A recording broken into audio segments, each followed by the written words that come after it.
Miss Liz, tea time, yeah, making a difference, one cup at a time, tea time, yeah, Miss Liz, tea time, yeah, making a difference, one cup at a time, tea time, yeah. So be sure to grab your tea, grab a seat, and tune in to Miss Liz, tea time.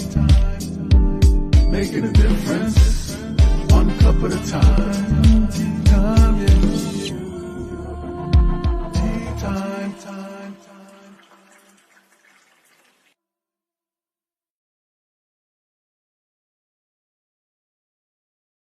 Well, welcome back to Tea Time. That's right. It is evening tea time, and I have an incredible guest in the house. She was on in season one. That's right. And we're already season five. So 5 years later, and she's back again.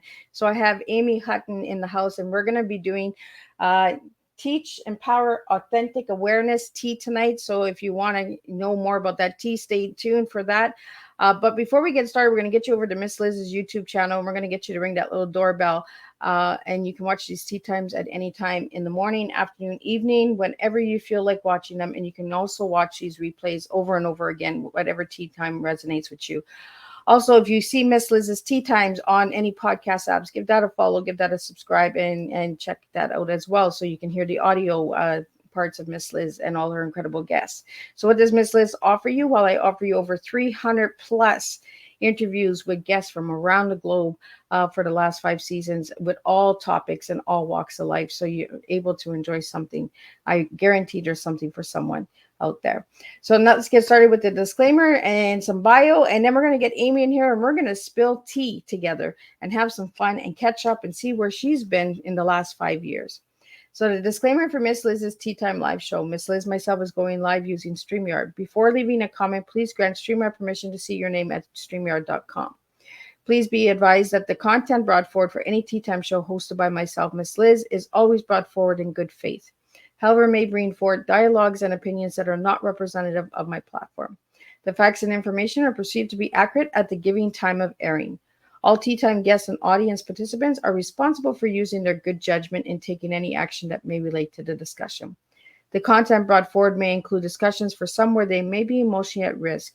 It's significant to know that this show is engaging in discussion forums only to offer and inspire awareness and connection and is not providing therapeutical advice.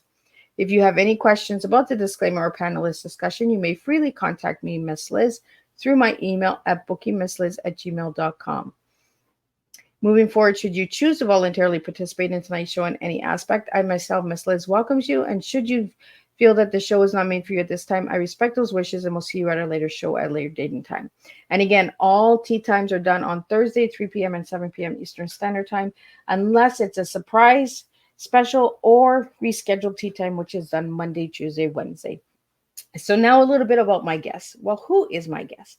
Well, Aime Hutton is hailing from Calgary, Alberta, Canada. Aime has 20 plus years experience in the field of working with youth and dealing with bullying and abuse. In elementary school, she was severely teased and bullied between grade 3 and 8, including being physically assaulted in grade 7 by a group of older girls in the girls' locker room. In high school, a teacher used his power, position, and authority to exclude and tear her down instead of supporting and lifting her up to succeed. As past leadership has as past leadership has failed her throughout her school years, she has now turned her experience and attention to helping educators. As a youth diversity advisor and international speaker facilitator, Aime is now in the process of designing a corporate training for educators called the Four Pillars for Facilitating Safe Spaces for young female students in school.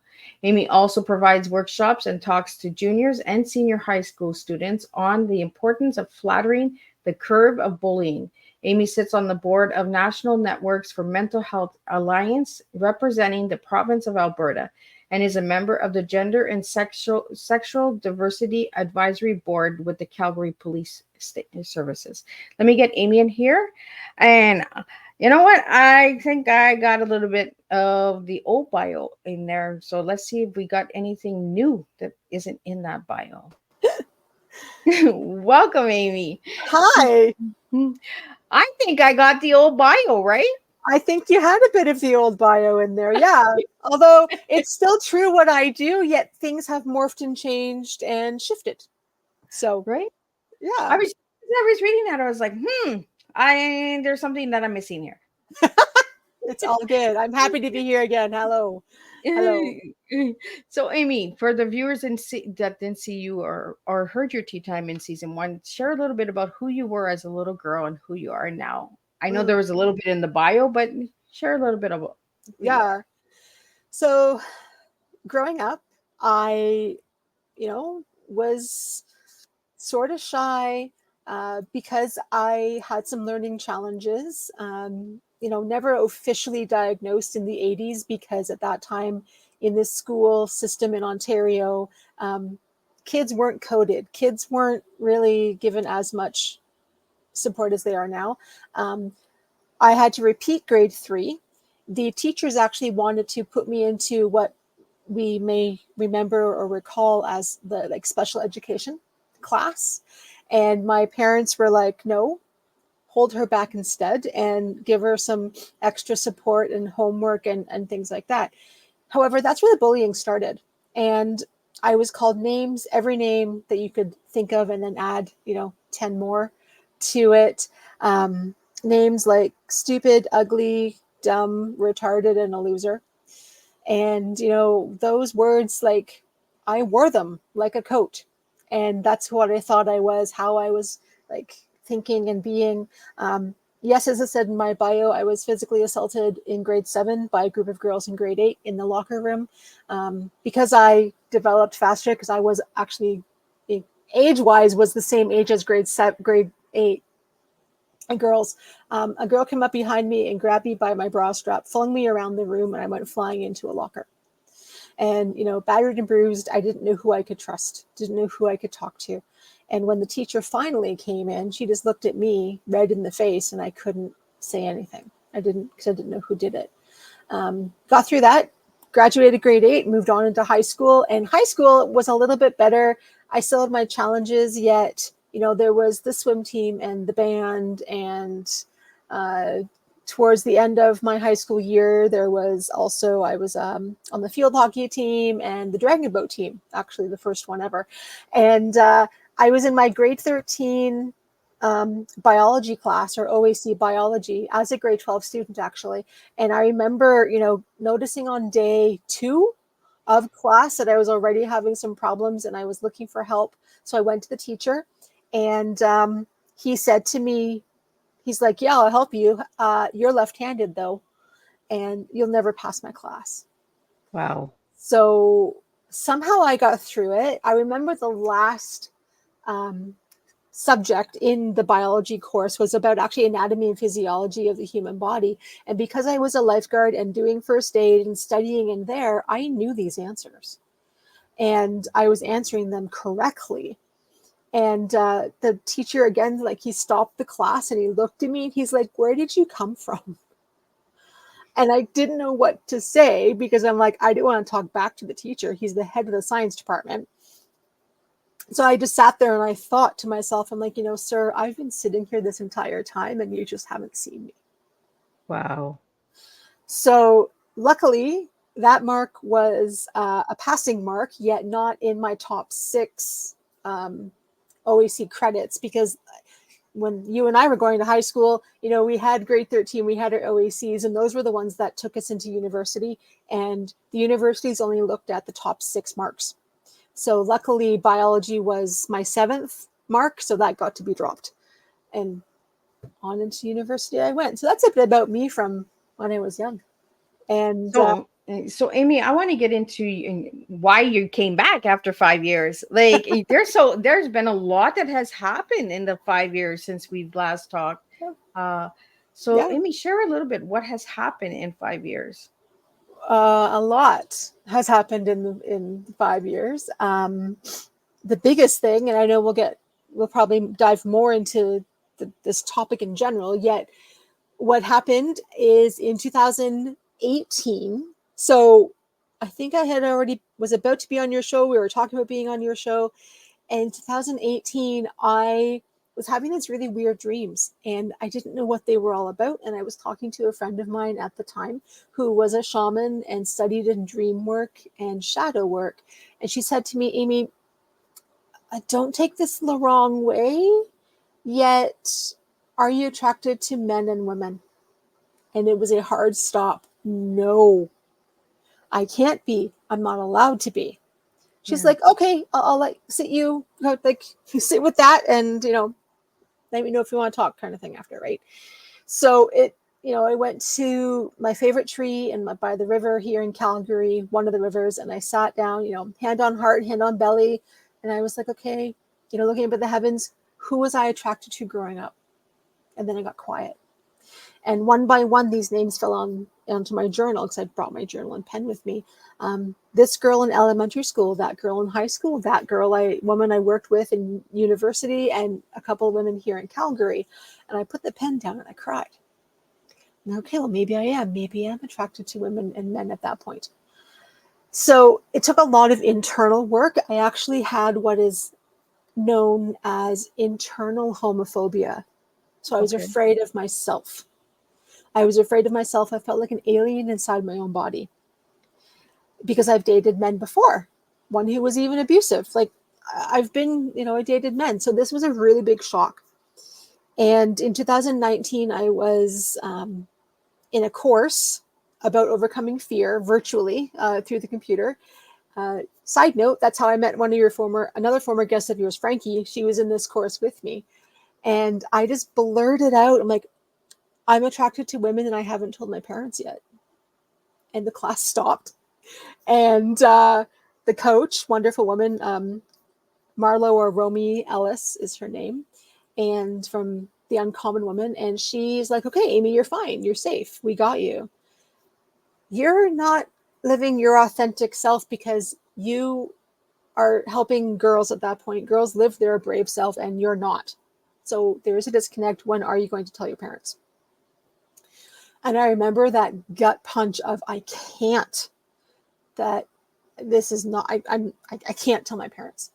And the reason being, as I look back, zoom out and look back on that time of my life, there was a time where I was attracted to the show Baywatch was on, and I wasn't attracted to David Hasselhoff or Pamela Anderson for that matter, but there was a couple other women characters or actresses on the show that I was, yet I didn't know what to do with it all. I just kind of sat with it quiet, right? And then, mom and dad would make comments about, the boys. And I was wearing flannel shirt and Doc Marten hiking boots. And, they asked me one time about, do you want to, Amy, do you want to tell us something? I'm like, no, no. The other thing to this, thinking back on my life growing up, it was in university, and I had come home from university, and it was still in the time of the internet and email, where if you had a family email address, and if you wanted to write to the person, you put their name in the subject line, right? Yeah. So I got home from university. I'm like, let's just check and see, what's going on. I saw my name in the subject line, so I clicked it, and it wasn't to me, it was about me. Oh. Yeah, my sister had written to a mutual friend of ours who had just come out as gay. And his, Aaron, my sister, wrote to this mutual friend and said, we think Amy's gay. What do you think? Can you tell? Do you know? So our mutual friend wrote back and said, I can't tell. I don't know. The main question is, if she is, can you still love her? And the answer I read back was no. So I don't know if that no was just from my sister or as the family as a whole. So back to 2019, when my coach was like, you need to tell your parents, that's why I had that knee-jerk reaction of, I can't. I was afraid to. So what Rami did was she helped everybody in the class. If you have to tell somebody a truth that's really scary for you to tell and you're really fearful, here's how you write the letter, here's what you say. And I wrote word for word what she said. and I created an email. I actually started with 2 of my cousins that I wrote to them through Facebook, then my sister through email, and then my parents. And when I wrote to my sister, it was the same email or message, Facebook, like the same thing. In my sister's email, I did say, though, that I 100% respect and acknowledge that if you don't want me to see my nephews anymore, I have to be okay with that, because that could have been a possibility. My sister wrote back and said, my views have changed. Still love you. You can see your nephews, and go tell mom and dad already. So I know the next night, wrote the email sitting here at my desk, and it was 10 p.m. here in Calgary, midnight in Ontario. And I hit send on that letter, and I cried myself to sleep because I felt so nauseous and so emotional. Woke up the next morning, checked my email on my phone, and that because of 2019, checked my phone. Mom and dad had read the email and responded. And I cried again and had more feelings of nauseousness. And I read the letter, mom's response back, and they said, we still love you. That must have been a hard thing to do. We'll still, we'll accept you. And at the very bottom, she wrote, we thought something was going on, and you would tell us when you were ready. And I guess you're ready. Well, that's a good thing, though, Amy, right? Because your parents were they accepted it, right? Mm-hmm. I bet you that was the biggest fear too, because you were like, oh my God, they're going to reject me. They're going to turn away from me, abandon me. Yeah. Like there's so much fear, right? When you're coming out. Yeah. And you were in your 40s when you came out. I was in my 40s. I'm turning 48 next month. So, not that long ago. And I want to pause too and acknowledge and very much realize and know that there's a lot of family members when a person comes out of the rainbow closet that they're not accepted by family. Yeah. And they're kicked out of the house or, things like that. So once I told my parents in 2019, I'm like, okay, internet, social media is fair game. And I came out online and started dating. And that was an interesting experience. Went on a coffee chat date with this one woman that she's like, well, how do you feel about sex? And I was like, well, I kind of skirted that question because I have never had, at that point, never had sex with a woman. And so I didn't really know how to answer. Also in 2020, I worked with my coach one more time, one-to-one, so privately. Yeah. And she said through the computer screen, because it was during COVID, and she was in Thunder Bay and I was here in Calgary. She's like, Amy, are you just attracted to women only? And I started crying. She's like, uh-huh. She's very intuitive. Yes. So she's like, tell me that. Tell me again. And she had me, like, I started off as a squeak whisper and then grew and grew until I was able to say, hi, my name is Amy and I'm a lesbian, without batting an eye. And then in 2021, I met my now wife, and we both took a risk because I had never dated a woman, and my partner, she had obviously been dating women before, and she was on a big break, like she hadn't dated in a long time. And we both took a risk, and it's now happily ever after, and it's great. And we see each other on weekends just because of our living situations. She lives in a different part of the city with her mom, helping her mom, and I live here in my apartment. And it's great. Well, Amy, I think that's really cool. I think that's cool that you brought that up, because relationships doesn't always have to be living in the same home. Yeah. And I bet you that actually helps your relationship as well, because you have that distance, right? So when you see each other, you enjoy each other instead of having somebody all the time around, right? And then you're just like, oh, like, what are we gonna do today? What are we doing tomorrow? What are But then when there's that space, and space is good for a relationship, because it gives you that independence as well. Yeah, like we would like to find a place together and have a condo apartment or something together. Yeah, it's just right now it's not the right time, and we acknowledge that, and we do still, though we do, as I said, we do want to move in together. Just not right now. So So Yeah. saying those words, Amy, coming out of the rainbow closet, how does that make you feel? It makes me feel happy. It makes me feel a little giddy. Like I'm excited how happy I am. Like it's been interesting. Um, and friends have noticed. They're like, Amy, you're so much happier. Like you're so much happier now. Although I will say too that the way the climate is here in Calgary in Alberta, it's not sometimes the greatest in the world because of what the government wants to do. Yeah. So, you know, we do have fear still in 2024. I've been called. I've. It was 2020, and I was wearing a mask because that's when we were wearing masks and going to a store, and there was mm,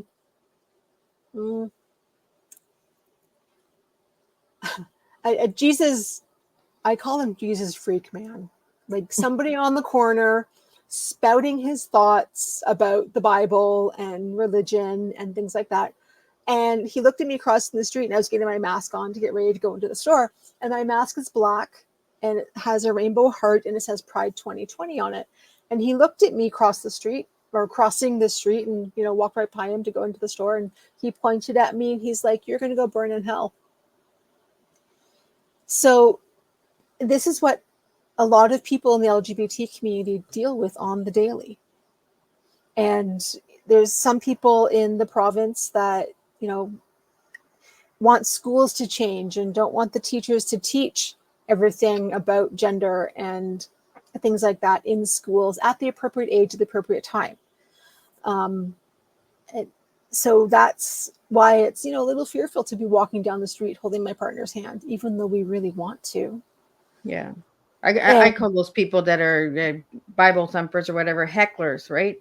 yeah, They're heckling, but they don't believe in the word themselves because you're not to judge another, right? Like yeah, like we're all human beings, and I have all walks of life on tea time, like yeah, and it just because it's not my lifestyle doesn't mean that I can't have a friend that's their lifestyle, right?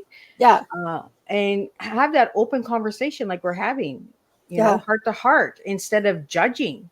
We're, yeah, like I'm interested in understanding how it felt to come out to your family, how it felt to come out to the community, and yeah. like you're sharing these stories of like you don't feel comfortable, you don't feel safe, and it's sad because we're all human beings and we all should have a right to love who we want to love, right? Yeah, for sure. When I got involved, as you said in my bio, I have been sitting on the Gender and Sexual Diversity Advisory Board with the Calgary Police Service as a volunteer civilian. I just received my 4-year anniversary certificate of volunteering. I also have been volunteering with a place called Calgary Outlink, and they provide workshops and workshops and then like meetups. So there's one that I facilitate called Grab a Java, and Okay. it's hosted at a local coffee shop close to actually where I live here, and it's a open invitation for people who are part of the LGBT community over the age of 18 to come and grab a coffee and just meet other people and have conversations and just have connection, which is really fun. It's really cool. I meet so many different people. There's a few people that come, yeah, like yes, every month, and then there's a few that fly in, fly out, like come and go and all that stuff. So it's really great. I like one of my values is the gift of service. So volunteering, serving is something I really enjoy to do. And we talked about this, open conversations, just having conversations, especially with the youths, right? Because you work a lot Yeah, with youths. Just having yeah, that open conversation. It's not trying to make anybody have their own beliefs or anything. It's just having a conversation, heart to heart. How do you feel? It's just like your therapist, like, yeah, ask those questions, and then it makes you want to think and understand. Is there a yeah, reason why I'm feeling this way? yeah. Yeah, and that's why I privately coach youth as a coach. I'm not a psychologist, I'm not a counselor, I'm not, social worker therapist. I'm a coach. So I help the youth figure out what's going on in their brain and their all the stresses that are going on when a person is 12 years old and 13 and whatnot. And then, okay, well, now let's add, maybe they're questioning their sexual orientation, or maybe they're questioning their gender identity. Okay, let's have a conversation about that. And a lot of kids, if there's parents out there listening, a lot of kids in that age group 11 to 14 don't always want to talk to mom and dad. Exactly. I know I didn't. Right? I was just like, you're trying to figure out yourself. You're in your teen hormones, right? You're just like, oh, okay, I like this, but no, I don't like that one. Oh, it's even like if you like a guy and there's one guy that you're like, ooh, and then the next one you're like, oh yeah, you know what I mean? So that's how it is with women too. Like, having that connection with girls and saying, oh, I don't know about that girl, but oh, that one, I'll check her out. Like, it's normal. It is. And I think we're in a society today where people are making it abnormal to be normal. Yeah. There's too much focus on, well, you have to feel this way and you have to be this way and you have to. We're not saying have to. We're saying figure out what's going on with you, and having that conversation. And that's what I really like about you, Amy. When we had our first conversation in season 1 too, was we can have this conversation. We can debate, and still have a friendship. Like, it's not like, oh, well, go away. Like, that's not the way life works, guys. True. I am going to put in brackets. Like, I'm going to say though, like, if there's a person, and I unfortunately have had to do this recently.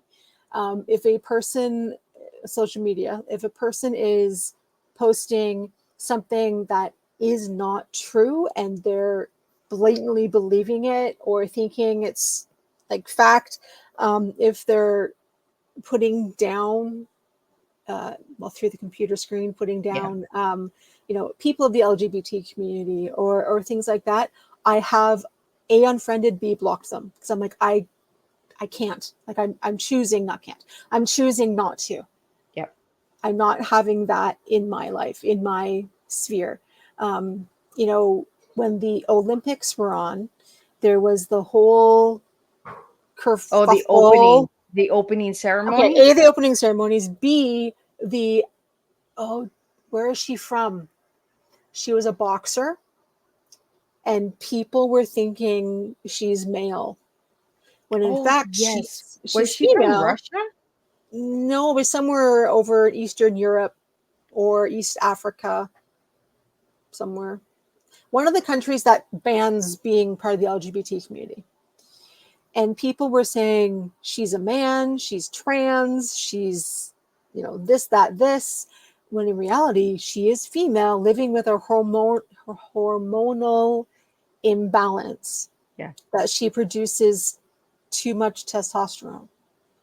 And it's a growth thing, and it's a muscle thing that she lives with. And because of that situation, I actually took a mini break from social media because I was getting bombarded with hate. Yeah. So I'm like, you know what, everyone? See you in 72 hours. Yeah. And sometimes it's nice to just take that step back, Amy, because social media, it's tug of war. In the last couple of years, it's really been, you get on, and there's so much division, so much hate, so much, if you're not part of this, you're not part of that. And it's like, whoa, like, stop the horse. Like, so take a break. And I highly recommend that to anybody out there. Like, if social media is a little bit too much for you at one point, just take a break. It's going to be there when you come back. Yep, it is. It is going to be there. So Amy, for all my younger listeners out there, and if they're trying to figure themselves out in that, what message would you have for them? It's a message that I've been saying since almost day one of me being in like being in business, which is a while ago, is be brave, be bold, and be yourself. Be brave to stand on your own 2 feet. Be brave to say, this is who I am. Be brave and say, no, that's not right. Be bold enough to say, that's not right. Here's something we can do about it. Be bold enough to say, excuse me, teacher, in science, I do need help. And can you help me with this? Be bold enough to say, I'm struggling with figuring out who I am at my core. Who can help me? Be bold enough to say, even, I'm having, thoughts of self-harm. Who can I talk to? Be yourself, be you, and be the best you that you can be in that moment. It may look like you're staying home and you're reading a book, or you're playing a game, or you're listening to music. It may be being yourself and volunteering. I actually talk to youth a lot about that. At how can you be a happy helper? How can you give back? How can you, as a family, as a school, as a class, give back? I did that with a school here in Alberta, here in Calgary, last summer or last spring, I guess, just before they got out. And I talked about being a happy helper and different ways to do that. And then I didn't hear back from them, but hopefully they're getting things in gear to maybe do something as a school, or at least a class, to give back, like doing backpacks for kids, or some sort of fundraiser, some sort of something to give back and volunteer. I think volunteering is deeply important because it's the heart, right? You're working with the heart. Yeah. Because you're not getting paid for it, and you're not getting an award or a ribbon. Sometimes you do for those services, but you're actually doing it because it's out of the goodness of your heart. Yeah. And I'm a big believer in volunteering. And you meet people, you socialize, you connect, you have those conversations. Yep. And you might volunteer at one location, and then 6 months later you might volunteer at another location, and you might pair up with that same person again. You just never know, right? Yeah. And things about youth too, this is just coming to mind. There was a moment in time, it was around COVID, somewhere in there, that I took a few courses hosted by the Center for Suicide Prevention here in Calgary. Actually, I think they're also Canada-wide as well. So they do other things, not just in Alberta. And I took the prevention course for youth and suicide.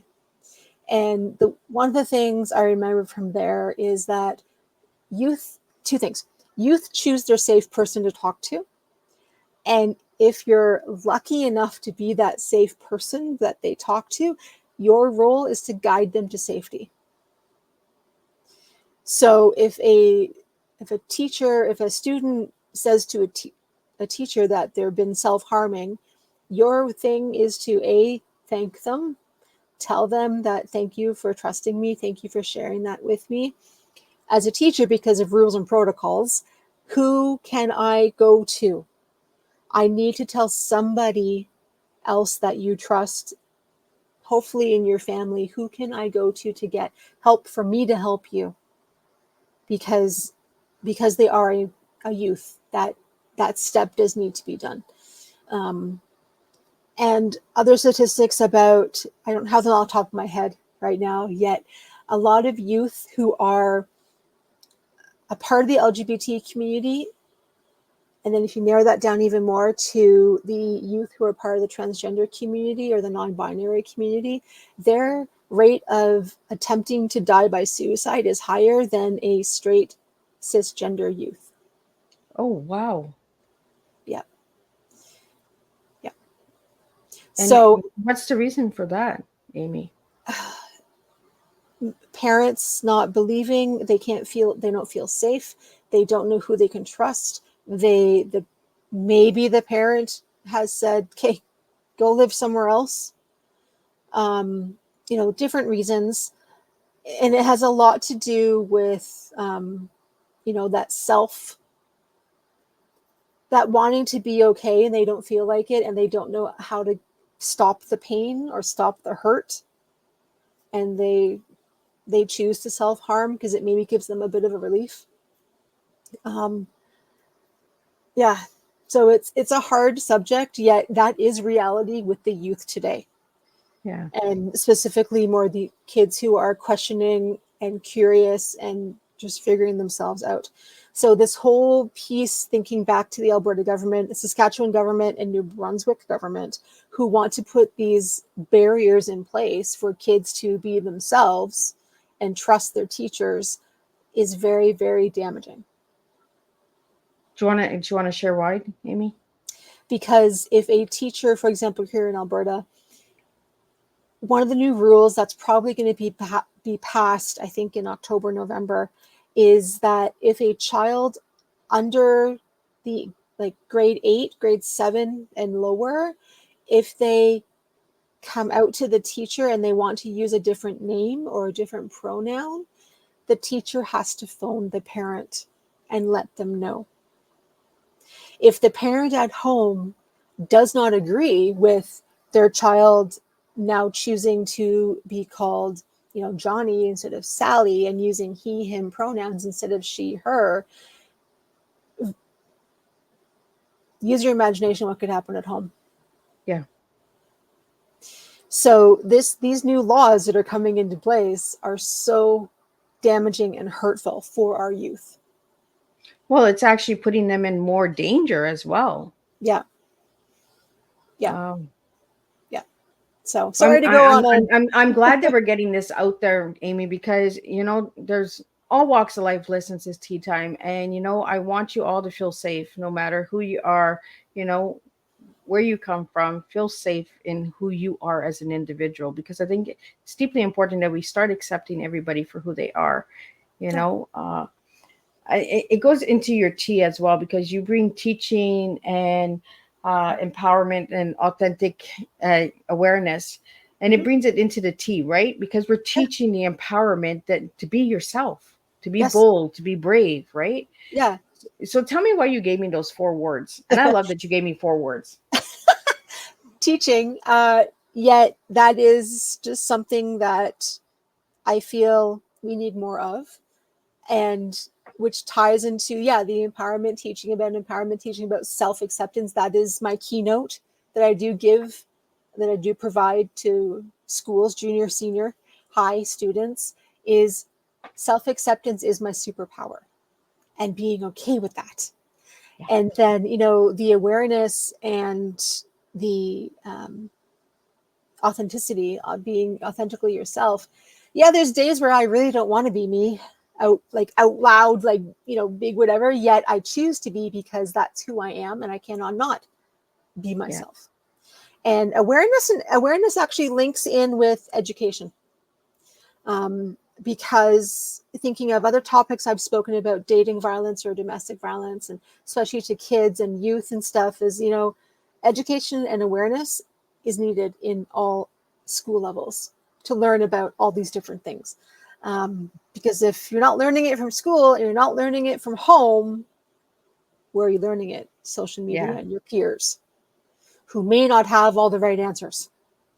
So, for example, what's coming into mind is, say a youth does trust their parents, does come out to their parents as, hey, mom and dad, I'm gay. Or, hey, mom and dad, I feel I'm born in the wrong body and I want to transition. First of all, youth who are transitioning, it is a long process. It's not an overnight thing of, okay, we'll do the surgery, here's like medications, and okay, we'll dress you different and use your, no. It's a long process. They meet with a plethora of doctors and psychologists and psychiatrists and family counseling and, counselors, and they have different meetings and they start really slow. Okay, well, maybe let's just use your preferred name at home. And let's look at, for example, someone who is a transgender boy, let's look at getting you binders, they're called, and it's like a tube top that's very tight that you wear on your chest that pushes your breasts in, like it's a binder. So it tightens it up, right? Tightens it up. Okay, so let's do that. Let's go to the library. Let's go to an organization, for example, here in Calgary. Let's do some research. Let's go find Skipping Stone and go ask them for support and education and awareness and step by step. And then, with the doctors, they also look at the hormones and say, okay, yes, we can put your child on puberty blockers or hormone blockers that, say 2, 3, 4 years down the road, if the child's like, no, mom and dad, no, I am how I was born, and can I stop the hormone blockers? Absolutely, yes. And everything's okay. That's a one myth too that people don't really know. It's like, no, you can stop hormone blockers and they will stop, and things like that. So if the child comes out to the parent, hey, mom and dad, I'm gay. Thank you for trusting me. I love you. Do you have any questions? Or, hey, let's go to the library. Let's, look for some things and do some research. Parents also may be in shock, and that is perfectly okay and perfectly valid. And, you may have to say to your child, mommy or dad, me, a parent, I need a day or two to digest this. And I think that's sort of what was the case with my family, especially because I came out in my 40s. Yeah. And it's like, okay, you just told me I need to sit with this. Well, it's a lot And to process, right? yeah, It's not something that just, oh, high five, like way to go. yeah, There might be some parents out there like that, but I yeah, mean, it is a process, right? yeah, There's a transitioning time for even the parents and yeah, the family members and friends, yeah, uh, especially with transgender, because if they grew up as a boy and they turn into a girl, it's a lot of transitioning for everybody involved. yeah, And I find that there's not enough education out there. There's not enough services out there to make people understand that this is what is best for them. Not yeah, best for what's for everybody else, but what's best for them. yeah, yeah. And as I said, it's a long process for youth, even for adults as well. Um, I think when I first came on your tea time, I think I might have been talking about the book that I compiled, Yes. the Inch by Inch Growing in Life book. Yes. And one of my authors in the book, who is unfortunately no longer with us, she passed away. Was Two Spirit, and that is the indigenous word for trans. In a way, the indigenous word for transgender. Oh, So, yeah, Two Spirit. That's where the 2S comes from in the LGBTQ 2S plus. Or some people write it 2S LGBTQ plus. If you don't know what all those letters mean, 2S is Two Spirit, L is lesbian, G is gay, B is bisexual, T is transgender, and Q is queer or questioning. Now, recently, I learned something about the language, the order of the letters.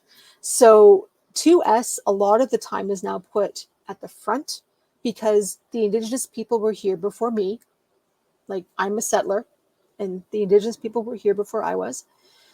And then the other piece I've learned is before the AIDS crisis in 1980, it was GLBT, or oh, sometimes just GLB. Yeah, GLB. Then the AIDS crisis hit. And a lot of the women, lesbian women, looked after the gay men because the hospitals wouldn't, their family wouldn't. So the lesbian women did. And to honor that, they switched it around, and now it's L before the G. well, I'm learning so much tonight, and I appreciate you sharing that, because for all the listeners out there, I've always wondered about the letters. I'm just like what letter? Why are they picking these letters? Yeah. So getting educated, having a Yes. conversation, understanding, Yeah. it all leads back to T, guys, teaching educational awareness, that we can all make Yeah. a difference when we start understanding and getting people that live it to speak it. Yes. That Yes. is one of my biggest pet peeves, is somebody speaking on something they have not lived, it causes more damage than good. Yeah. Yeah. Yeah. When you and I talk after we're done our show, I have one suggestion for sure of a gentleman who might be interested in being on your show. He has an interesting story. So, yeah. Yeah, and that's the thing is I want people that come on Tea Time to share their stories, right? Mhm. What they went through. I might have similarities in the stories with abuse, grief, mental health, but I'm not living that person's story. Right. And that's what it is to open the mind and have some understanding on why people have different lives, different ways of living, different beliefs, different morals. That doesn't mean that we cannot be friends, you know. And the thing is bringing people together, having open conversations and sharing, teaching. Like you said, we need more teaching, Yeah. and the empowerment. I asked you this question when you were on the last time. I remember asking you this. When you hear the word empowerment, what do you think, Amy?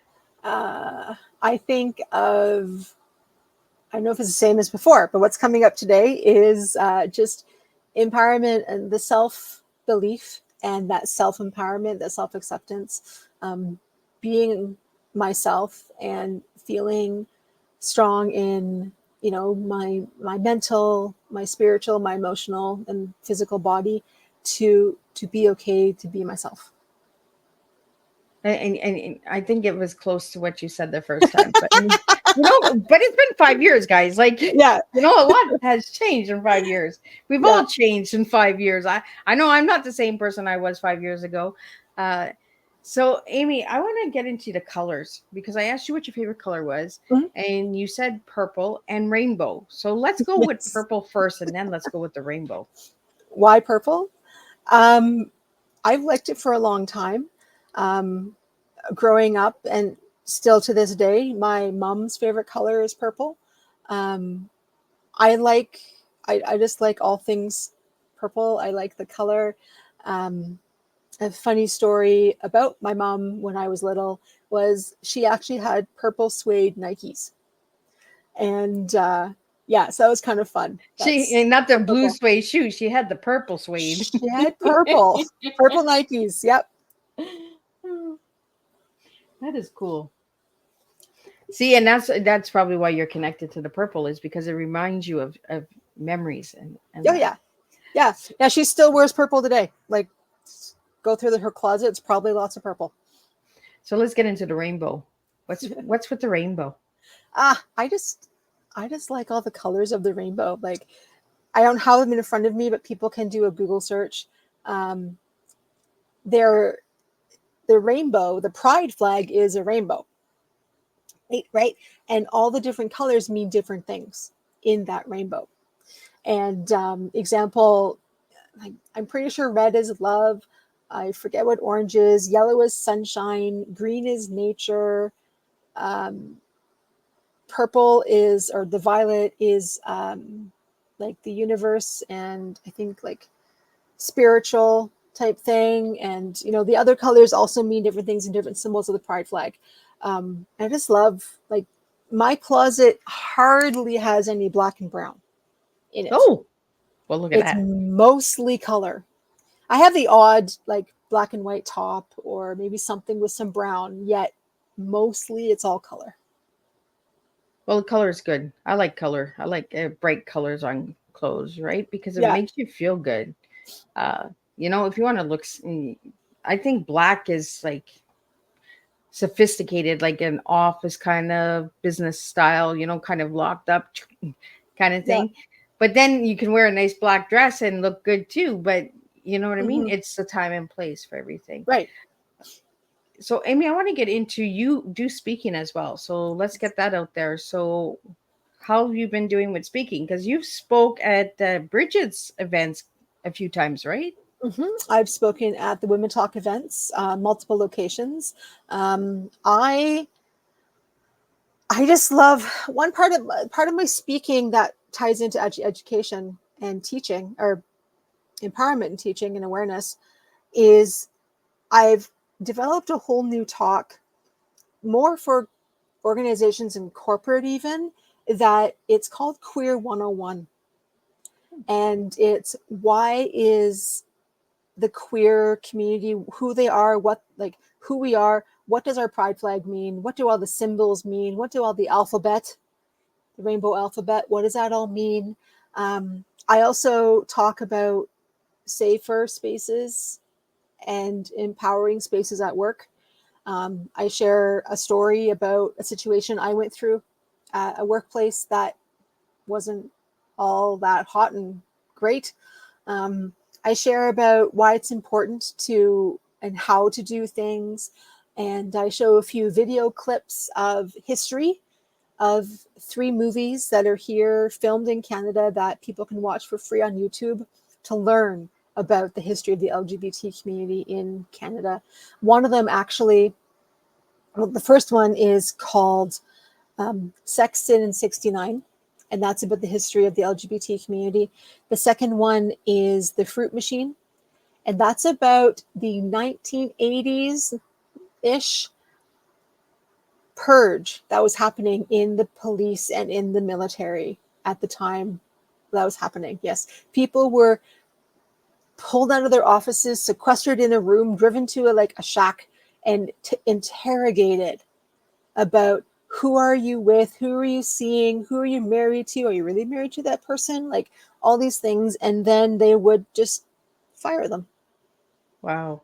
And it's called The Fruit Machine. Calgary just had a presentation here about that and had 2 people that were actually a part of the movie and a part of the purge come and share their story in the library. And then the third movie I share is all about the AIDS crisis, and it's called Undetectable. And it's one of my friends is actually featured in the movie because he lives with HIV/AIDS and is now undetectable because of the medications that he's now on. Wow. So those are 3 really good movies that people can watch on YouTube for free. And I talk about that. I talk about I can do talks to schools like post-secondary that need those continuing education credits, because I go into documentation. How do you do your documentation? How do you do different things within your practicums or in an office, especially in the medical field, like sonographers, ultrasound, diagnostic workers. I forget all the terms yet, diagnostic centers and things like that. So Aime, do you go into the schools and still talk about bullying prevention? Oh yes, I do that too. I want to wrap it up with bullying prevention because there's so much of it going on, and school just started, right? Mm-hmm. And we're right back at base one again. Yep. It seems like as soon as school starts in the new season, we're right back where we were when we finished up at the end of the year, right? I know, yeah. And I remember during COVID, because a lot of the schools were homeschooling or virtual calling classes and things like that. I remember someone saying to me, I bet the teachers are happy that everybody's at home because the bullying isn't happening. I'm like, my eyes went, pardon? Bullying still happens. It's now just through the computer screen and on their phones. That whole world of cyberbullying that, luckily I didn't have to experience. I could go home and shut my door at the end of the day. Yet the kids today, it's constant. It does not turn off. So yes, I speak about self-acceptance is my superpower is the keynote. And I pretty much share my bullying story in different grade levels, like different times of my life in different grades. And yeah, it's all about being yourself and accepting yourself of who you are and being kind. Yeah, because bullying is a big pandemic. Everybody talked about COVID being a pandemic. I think bullying is a pandemic because a lot of people hide behind a screen and they think that they can just be anybody they want. They can be a god. They could, I have the power. I can type, and their words, it doesn't matter, right? But words do matter, and words hurt. And the prevention of our children, especially being aware of what our children are watching online. Mm-hmm. Where they're joining, groups they're joining, clubs they're joining, get engaged and ask them questions at supper time. Have a conversation and say oh, what group you're into there? I think that open conversation needs to really come back, like the Sunday dinners where the family all came together and everybody asked how was your day? Yeah. I had a thought on that. I saw it somewhere that the worst question you can ask your child when they come home from school is, "How was your day?" Oh, Because you will get fine or no answer. So you just mentioned open conversation. It's yep. okay. Who did you help today at school? What did you learn today? What was your favorite, you know, subject? Like get more answers out of them, and then you'll hear about how their day really went. Yeah. I never thought of it that way, you Mm-hmm. know, because it is true, right? They want to shut us down right away, especially if they're teenagers. They'd be Yeah, like, yeah, like, what do you care? Like, I'm going to my room, right? And I'm going, yeah, like, yeah, all the hormones are there, right? yeah. Uh, so, Amy, did you write any new books since last being on Tea Time? Um, I don't believe so. I might have been a part of a couple collaboration. I am very slowly working on my own memoir. I need to get back at that and keep writing. Uh, yeah, I don't think I've had any new books since that. I forget, to be honest. So yeah, So, the memoir that you're working on, is it about your story coming out of the rainbow closet? from day zero to current. So Wow. it's everything, my whole story, because it's like lots of people. It's multi-layered and has lots of parts to it. So on the website, aimehutton.ca, there is a blog, and that's where I was putting my stories. And those blogs is the plan is those blogs turn into the book. So if people want to go to the website, aimehutton.ca, there's a link, a tab for the blog, and you can read what I've written so far. There is a big gap because I haven't done it in a while, yet you can read about what happened so far. And so, Amy, I want to ask about that symbol that's behind you, because that's what we connected with, was the inch by inch empowerment. Mhm. So, if anybody would like to know more about inch by inch empowerment, can they find that on your website as well? Or They can, yeah. If they go to aimehutton.ca, I talk about inch by inch empowerment. That is my business name. Unfortunately, right now my website is broken, so aimehutton.ca is what I'm using. Yet you can learn all about inch by inch empowerment, and my story is there as well, part of it. Well, most of it. And yeah, the symbol behind it's actually a trefoil. And because I was very much involved in Girl Guides as a girl growing up, I and remember that. yeah, and so that's a very important symbol to me. And then I believe in the center, it's hard to see in this video screen right now yet. I believe in the center is a purple butterfly, because it's that transformation, it's that morphing, it's things like that. So Yeah, when you said Girl Guides, I remember that. I remember us talking about Girl Guides. yeah, So, are you still a part of the Girl Guides? no, I'm not. I've thought about it here and there, going as an adult, like adult member. Um, I don't know. We'll see. Have me back in 5 more years, and we'll see what's going on.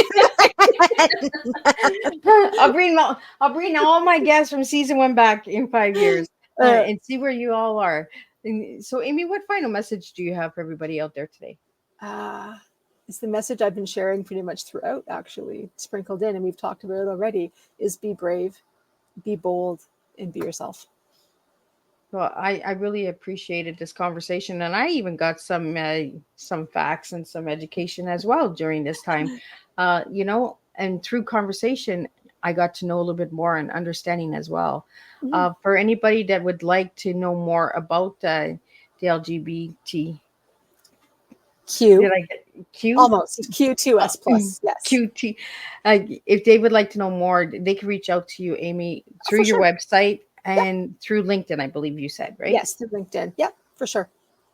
So, and you also have a Facebook page and an Instagram page. So, but you would I do. prefer them to reach out to you on LinkedIn, right? LinkedIn for like professional, like people looking for speakers, people looking for workshops, things like that. If they're parents listening, they can, yes, please go find Inch by Inch Empowerment on Facebook. Um, Pretty sure it's set up that I can receive messages, and you just pop me a quick note. I do offer free, like a 30-minute consultation to talk about your child and to see if we'd be a good fit of me helping them in my coaching program. That is private one-on-one for 3, 6, or 9 months in length. different packages, different, levels of engagement. So it's all on the website of aimehutton.ca. Awesome. And Amy, thank you so much for wrapping up my September of 2024. That's right. September is all done, guys. The press release for October's lineup went out yesterday. So check out, there's 13 incredible guests that are coming and a lot of returning guests because my guests just like coming back and serving more tea. We do have a special event going on with 2 double couples that are coming in and they're going to be talking about relationships and intimacy. So you'll want to check that out. That's in mid-October. We also have a hostage survivor that will be coming in and sharing his story. And we have a girl who rode a bicycle from Canada to Mexico with a brain tumor. So she'll be sharing her story. So we have a lot of incredible stories coming to the table.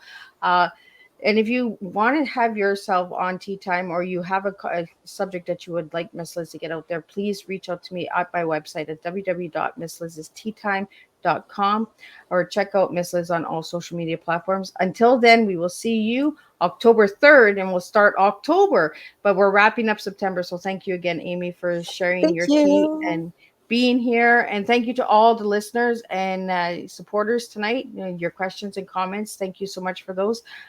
Miss Liz could not do this without you. So until next Thursday, same time, same place, we'll do this all over again and serve you 2 new TEAs next Thursday. Thank you and have a good night. Bye.